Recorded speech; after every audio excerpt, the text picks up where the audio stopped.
And when we read Psalms chapter 34, verse 18 says, the Lord is close and closer to all the people who are broken in heart. And throughout the Bible, we see different people have experienced or had very bad experience, and they were totally shattered in their heart, in their mind, and in their soul. But usually we would like to listen all the promises of God so that we may not have any kind of problems in our life. We want blessings after blessing, joy after joy, peace after peace, happiness after happiness. But also we see there are so many people, totally, they are in tears, they are broken in heart, they're broken in spirit. Some people have lost faith. You know, we can see all these kind of people. Why all these things are happening? I have noted from my experience from different people, there are 4 reasons why people are in tears, why people are broken in their heart and mind. So why they are facing different kind of situations in this personal life, family life, or health, or whatever it may be. And why these people are facing different kind of bitterness.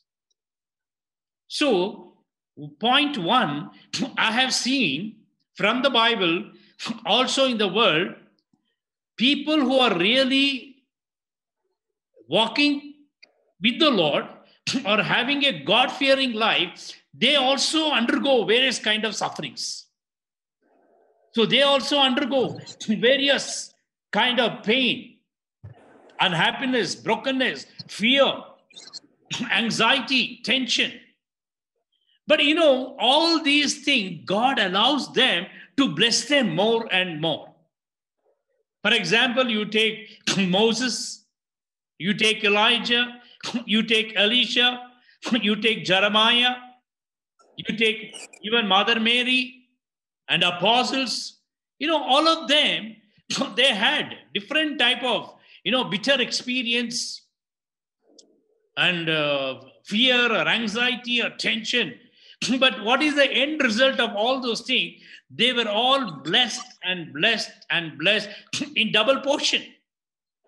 So when I or you or anybody is undergoing various kind of bitter experience in life, I should know whether I am a God-fearing person and has God allowed this to me.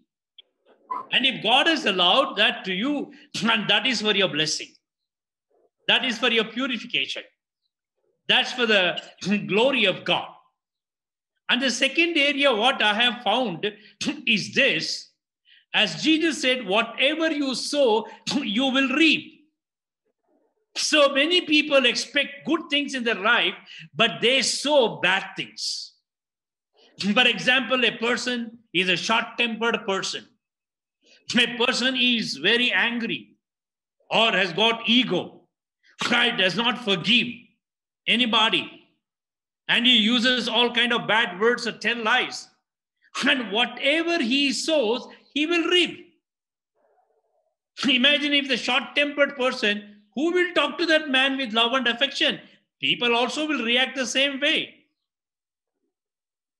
There is equal and opposite reaction. According to Newton's law of motion, every action has got equal and opposite reaction. So what you sow, if you are sowing anger, a short-temperedness, you will get back the same thing.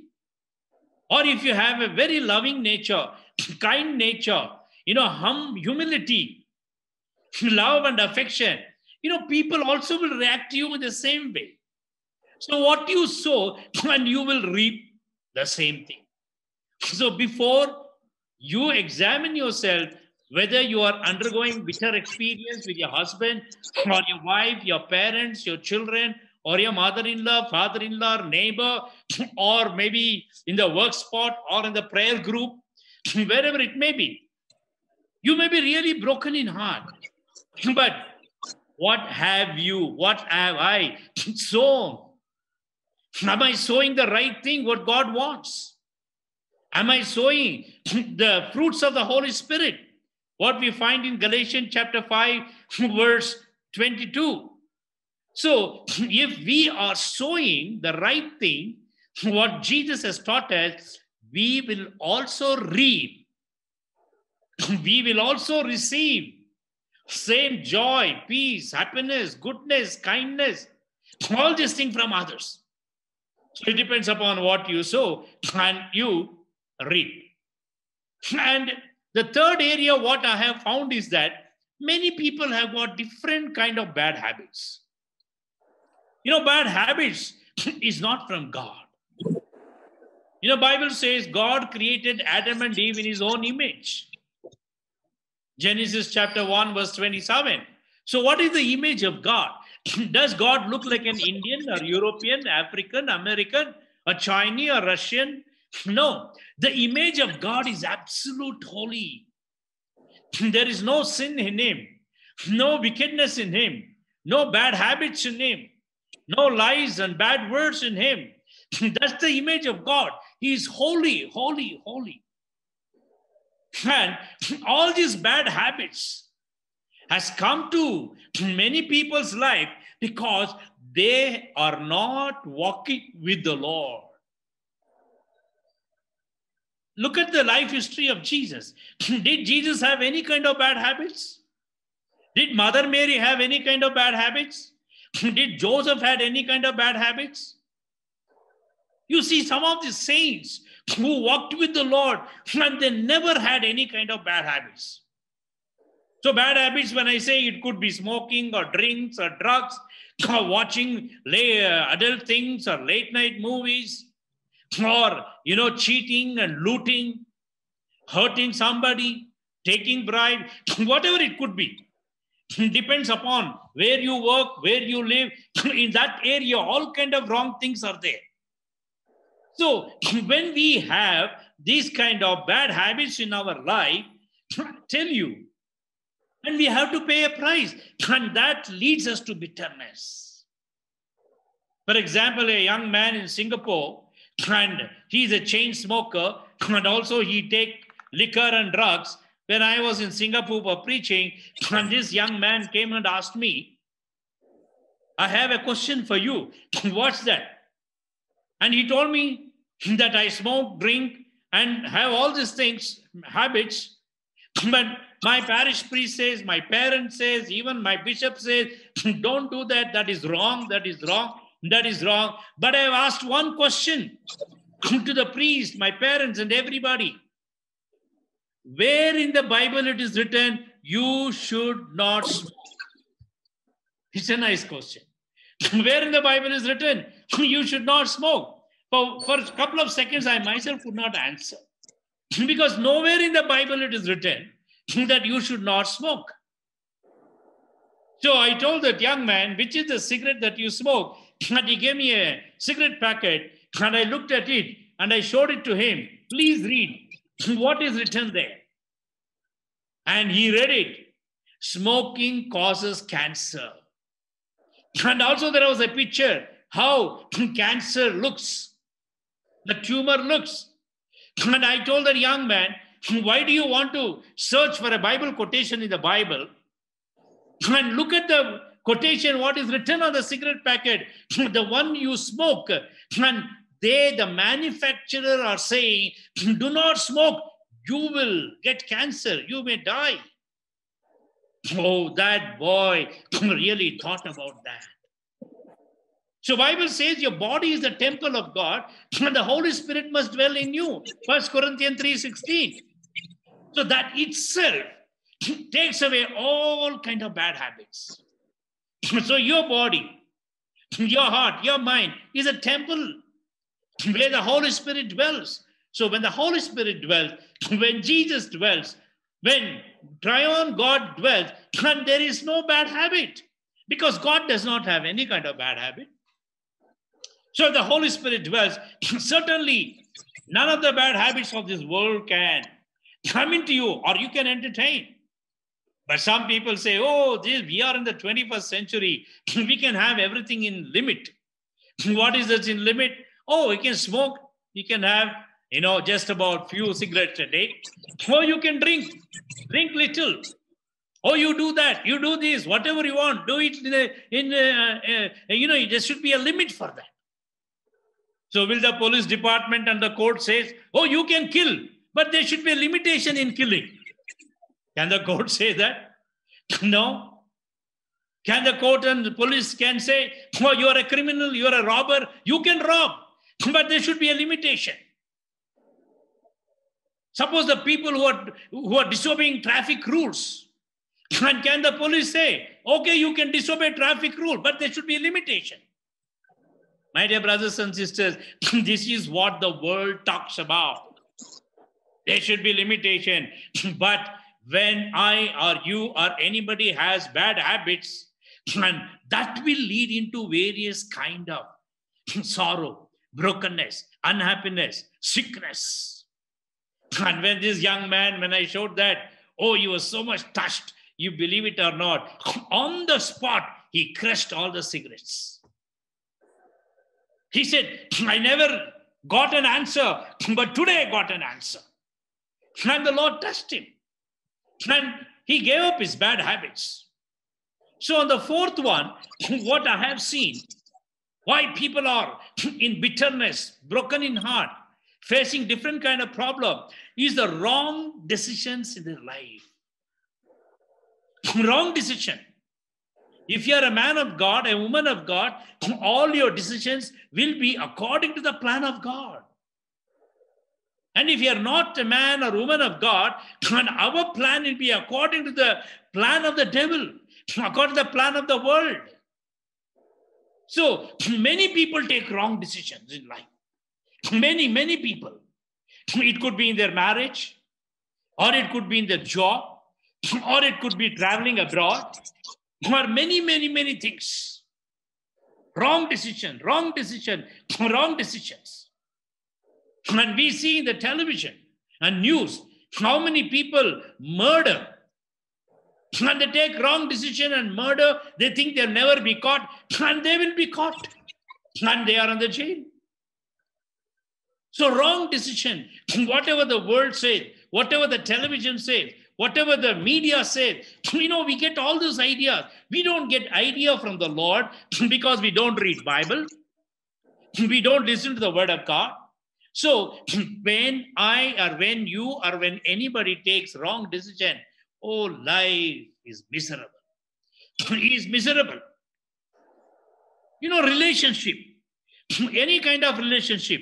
It could be parents and children, brothers and sisters, husband and wife, the boss and the secretary, or in the prayer group. We should have a right relationship. If it is a wrong relationship, it is like getting an electric current or shock. There is a short circuit, or if it is grounding, if you touch, you get a shock. You get a shock. So if it is a wrong decision in your life, throughout your life, you'll be getting shock and shock and shock. What is a shock? Not happy, argument, only fighting, not talking with each other. This is the shock that we keep getting all throughout the life. But any decision that I and you take, or anybody take, according to the plan of God, that will be a blessing and blessing and blessing and blessing. So the Bible says, Psalms 34 verse 18, God is very close to the brokenhearted. God is very close who are broken in the spirit.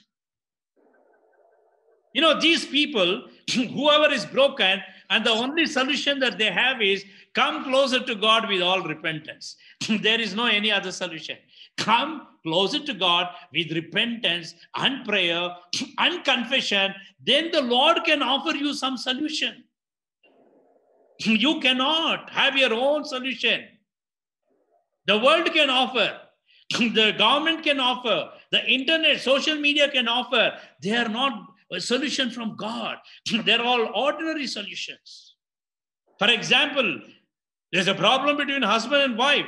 What does the media say? What does the government say? Okay, go for divorce. What does the Bible say?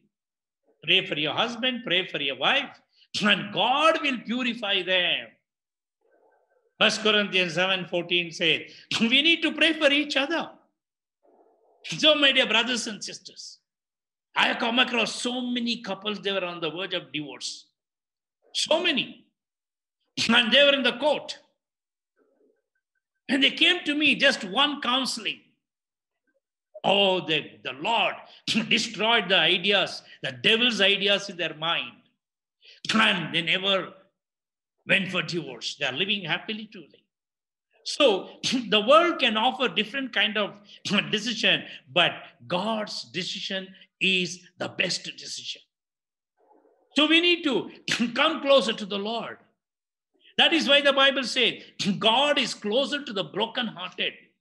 God is closer to the people who are in tears, brokenness, unhappiness, people who are facing this kind of bitterness. I give you an example from the Holy Bible.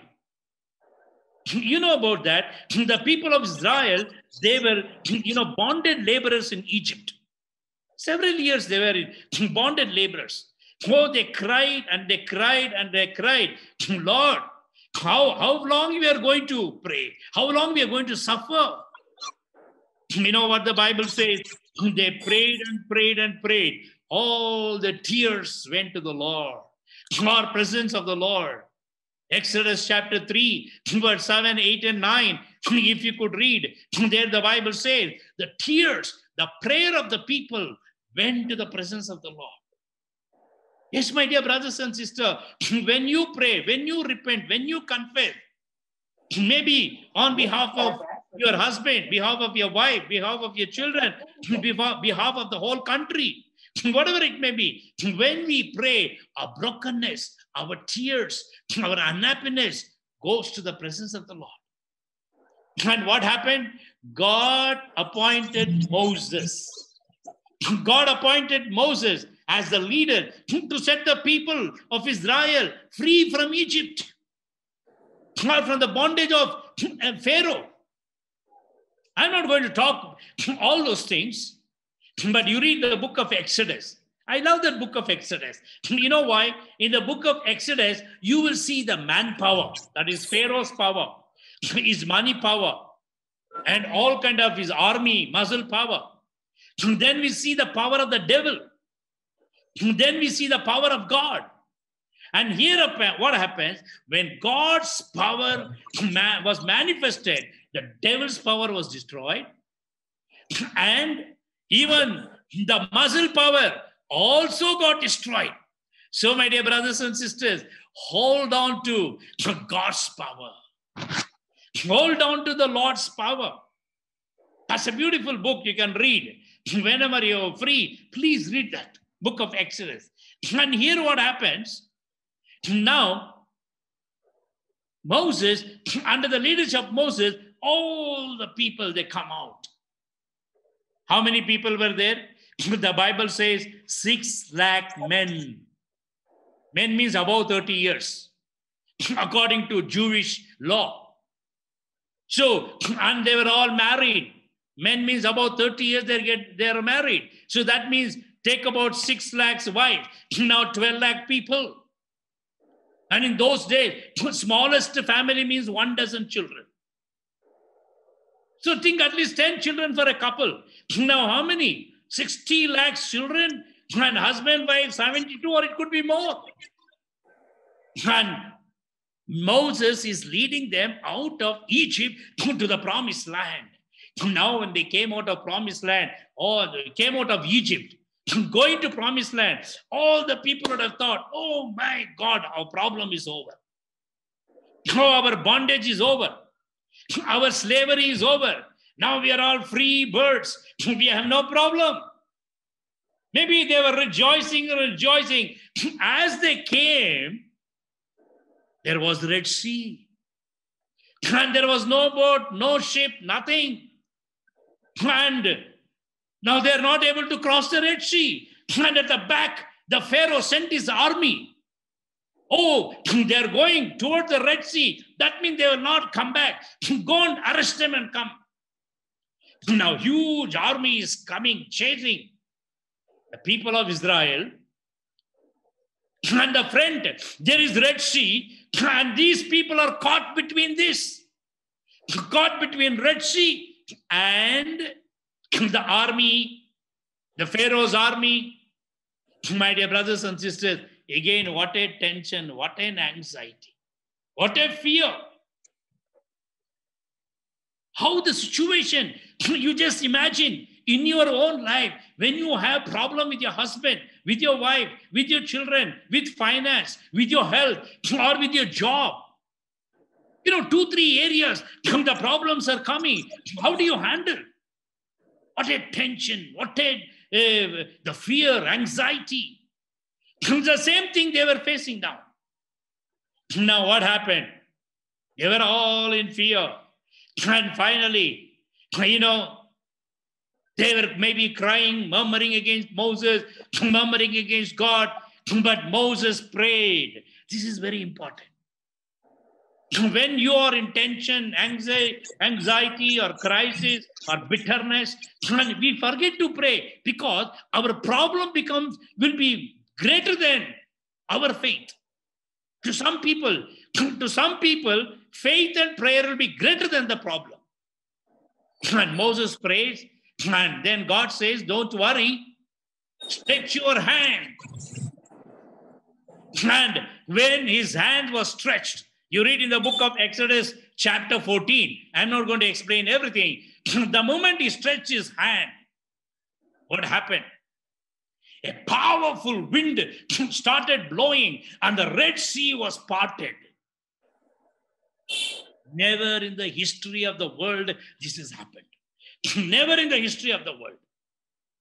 And the Red Sea parted and a dry road was created in the middle of the Red Sea. And the water on both the sides was standing like pillar or a wall. And people started walking. I have visited the Red Sea many times. When I go to preach in Israel, I go to Egypt, and I go to nearby countries. And Red Sea also I have visited. You know why it is called Red Sea? The water is not red. But there are certain bacteria, algae, which is in the sea that is reddish. So because of that reddish color, the water looks red. But otherwise there is no red water. But some of the pebbles and stones found in the Red Sea are also red. Because of that, the water looks reddish.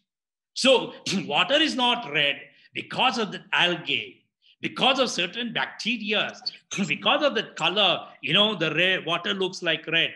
Okay, coming back to the point. Now, the people of Israel started walking. They were praising, they were thanking, they were worshiping God. Oh, what a joy. The sea is parted. And they were almost reaching the other end of the Red Sea. And the Pharaoh said, hey, come on, go chase them. And capture them and come. You know what happened? Pharaoh's army, they also entered the same road in the Red Sea. You know what happened? You read the Bible. The sea which gave the road for the people of Israel. Who is the people of Israel? People who believed in the true God. Only one God, the creator of heaven and earth. For them, the Red Sea opened up. But when the people of Egypt or Egyptian army, when they entered, but the Red Sea could not protect them. You know why? The people of Egypt, Pharaoh, they believed in the devil. They believed in witchcraft. They believed in black magic. They believed in manpower. And what does the Bible say? The Red Sea which opened the road for the people of Israel, the same Red Sea closed back and all the Egyptian army died. The entire Egyptian army died. So what I want to tell you, if you're a man of God, if you're a woman of God, all the doors, closed doors will be open for you by your prayer, by your faith. But the same thing may not happen to other people because they don't believe in the true living God. They don't believe in the true living God. So, my dear brothers and sisters, all your bitterness, your brokenness, your unhappiness, whatever it may be, at that time, the Bible says, God is closer to the broken people, broken in spirit. You know, a few years back, in the state of Gujarat, there was a earthquake. Gujarat means it's one of the state in India. And there was an earthquake. And many of you, if you recollect, you'll come to know thousands of people died. But there was one particular church on the third floor. I think this earthquake took place on a Christmas day, I think, 25th December. So around morning, 8 o'clock, they were all there on the church, praising, worshiping, honoring the Lord. So busy, they were worshiping the Lord. And that's the time the earthquake struck that particular city. And you know what happened? When they were worshiping and praising the Lord, and they could hear the voice, buildings coming down, people screaming, all kind of things, but they did not stop. And they could sense the third floor is just coming down like a lift. It is just coming down like a lift, and it landed down. And they thought something is very serious. And when they came out, they could see the earthquake has took place, buildings have collapsed, people are dead and gone, and only their floor is coming down like a lift. This is what happened in the Red Sea. And the same Red Sea opened a road for the people of Israel, but the same sea covered these people and they all died because they did not believe in true living God. Even till today it happens, brother. It happens, sisters. That is why the Bible says, call upon the name of the Lord. And the Bible says, he is very, very close to the brokenhearted. He is very, very close to the people who are in bitterness. And we know that, and now they marched. They marched towards the promised land. And now this Red Sea problem is over. And they crossed there and they thought, no more problems. No more problems will come. First the problems in Egypt. When they came out, they thought all problems are over. But they had to face the Red Sea and also the army. So they again came out of that. Oh, they were so happy. They thought there will be no more problem. Let me tell you, my dear brothers and sisters, when one problem is getting over, one more problem is waiting to come to you. One more problem may come to me, come to anybody. Once a young, small boy came and asked me, Uncle, is there any school where they don't conduct examination? I asked, which class you are in? He said, 3rd standard. I said, my dear child, if there is no exam, even after 30 years, you will be in the 3rd standard. So you need to have exams, class test, annual exam, quarterly exam. Only then 3rd to 4th, 4th to 5th, 5th to 6th, one fine day, you'll become an engineer, doctor, PhD, something else. So in the same way, brothers and sisters, in our life, various type of exam, test, will come and we have to face. That means we are getting purified. God is allowing those things for our purification, for our experience. So finally what happened? Now those people of Israel, they thought there will be no more problems. And finally they were walking in the desert and there was no water. No water. In desert, where do you get water?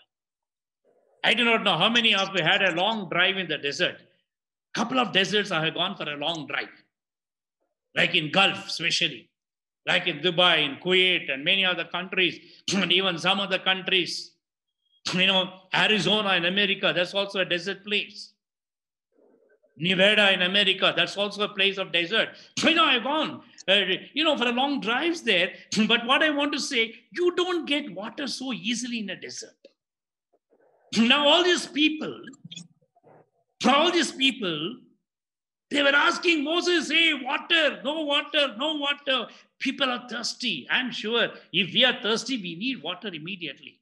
But no water at all. Finally they started murmuring against Moses, murmuring against God.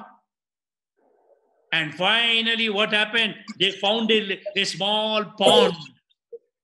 A small pond or a lake, a small lake. Oh, people were happy. They started running to the pond and the lake. They found the water. They took the water. They started drinking. The Bible says that water was bitter. That water was bitter. You can read that in the book of Exodus, chapter 15, verse 19 onwards, up to 24. That was a place called Mara, name of the place. And that is where they found a pond or a small lake. And the water was bitter and could not drink. Could not drink. And they all wanted water, but they could not drink. So bitter it was. Again, they all started cursing Moses. What kind of man of God you are? You brought us in the wilderness. Now no water. My dear brothers and sisters, what is the bitterness in your life? What is the bitterness in your life? Different people have got different kind of bitterness. Some people are not married and they got married and they say, oh, the wife is a bitter part for my life. My husband is a bitter part of my life. Oh, I have no children, but children are born, but children are a problematic children to me. So many people are not satisfied in their life. Maybe your husband is like a bitter water. Your wife is like a bitter water.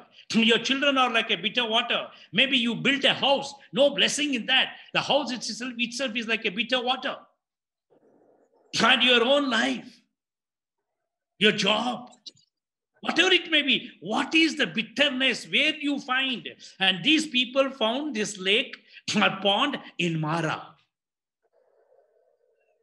And where is your bitterness? Is it in your personal life, or family life, or financial life, or your health, or your job? Where did you find? And because of this bitterness, many people feel lonely or filled with sorrow, no love and no happiness. Different people are experiencing different things. Now, you know what God told Moses? This is the point. I tell this point, I'm going to pray. And all the people were talking about bitterness. But Moses looked unto the Lord and said, Lord, water is bitter. What can I do, Lord? What can I do, Lord? You have put me in charge to lead these people. Now what I'm going to answer to them? Please tell me, Lord. My dear brothers and sisters, this is how I need to pray. You need to pray. Everyone have to pray. Instead of looking at the bitter water, we have to look unto the Lord who can transform the bitter water into a sweet water. And he asked the Lord, he prayed. So whatever the bitterness that you and I or anybody is undergoing, we have to look unto the Lord, the creator of heaven and earth. God the Father, Son, Jesus, and the Holy Spirit. And then you know what God said to Moses? God told Moses, look at the tree. And there was a tree nearby. And he said, just pluck a branch or a piece of wood and put it into that water. Moses was a man of God who just obeyed whatever God says. Imagine there would have been any scientist or anybody who are highly educated people, and they would have asked question, God, what kind of tree is that? If I put that branch, what will happen?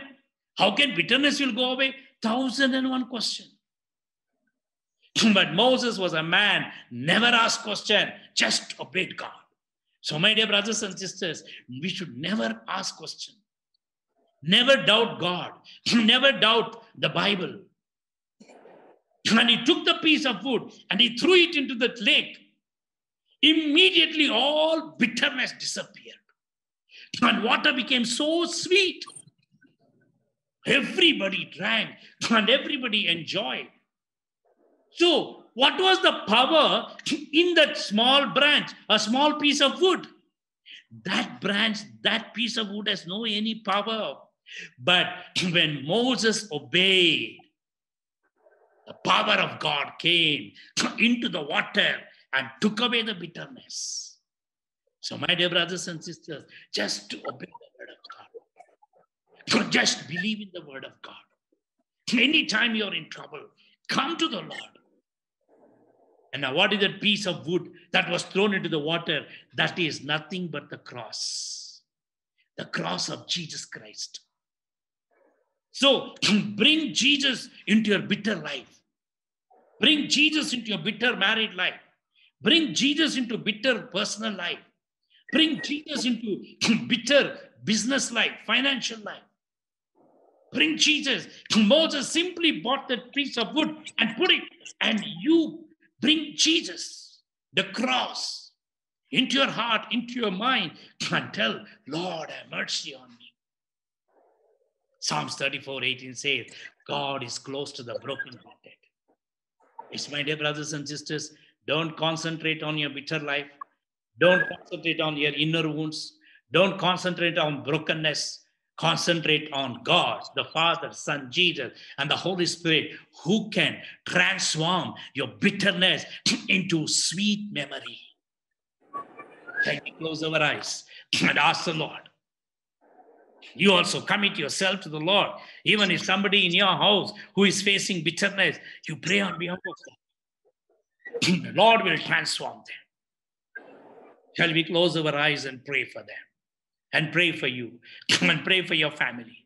Lord, dear Heavenly Father, I surrender all these brothers and sisters who are online. And even those who could not come online. Lord, have mercy, have mercy, have mercy upon them, Lord.